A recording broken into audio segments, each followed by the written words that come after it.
E olha só, na política, o Supremo Tribunal Federal confirmou a decisão de mandar para a prisão quem for condenado em segunda instância.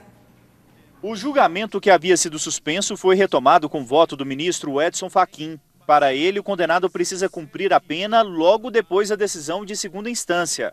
O ministro Luiz Roberto Barroso concordou e disse que o sistema anterior beneficiava os condenados. A decisão anterior, defensável que seja e era, do ponto de vista técnico, produziu uma tal quantidade de consequências negativas para a sociedade brasileira que foi preciso revisitá-la e repensá-la. Os ministros analisam ações da OAB e do Partido Ecológico Nacional, que alegam que a prisão só pode ocorrer depois que todos os recursos possíveis forem analisados. É muito grave a pessoa estar presa, ficar presa por um período, qualquer que seja, um dia, um mês, um ano, e depois ser reconhecido ou a sua absolvição, ou pelo menos que ele poderia ter sido respondido em liberdade. Já a Associação dos Magistrados Brasileiros critica a quantidade de recursos em processos. Nós temos uma infinidade de recursos e essa infinidade de recursos no sistema processual brasileiro leva à impunidade, leva ao esquecimento do crime. O Supremo já tratou desse assunto em fevereiro,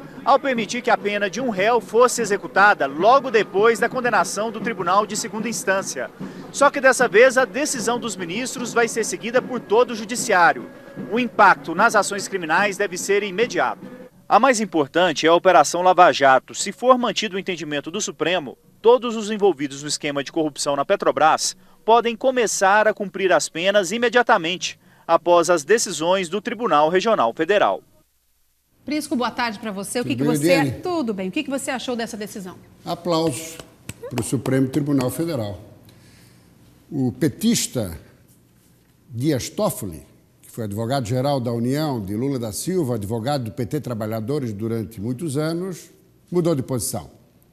A expectativa de muitos daqueles que estão no alvo da Justiça, da Polícia e do Ministério Público, os tradicionais praticantes de crime do colarinho branco, esses estavam na expectativa que mais um ministro mudasse de posição, o que não ocorreu.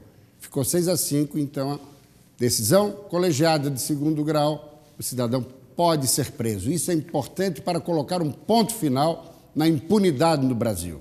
Tem um caso típico de um jornalista paulista, réu confesso, que matou a companheira, também jornalista, pelas costas, levou 15 anos para ser preso. Isso é inadmissível. E também a decisão é importante no contexto da Operação Lava Jato. Por quê? Porque com essa decisão, muitos empresários, muitos políticos são estimulados, Yudiane, a fazer delação premiada e abrir o jogo. Porque se fosse retomada a decisão de prisão só, terceiro grau, Supremo Tribunal Federal, aí muitos puxariam o freio de arrumação. E como bem disse o ministro Gilmar Mendes, finalmente falou uma coisa certa, ele declarou que essa decisão é muito boa porque os presídios no Brasil vão ser ampliados e as condições também vão ser melhoradas. Porque é o que se espera. Gente de nível um pouco superior essas pessoas vão passar a frequentar esses presídios.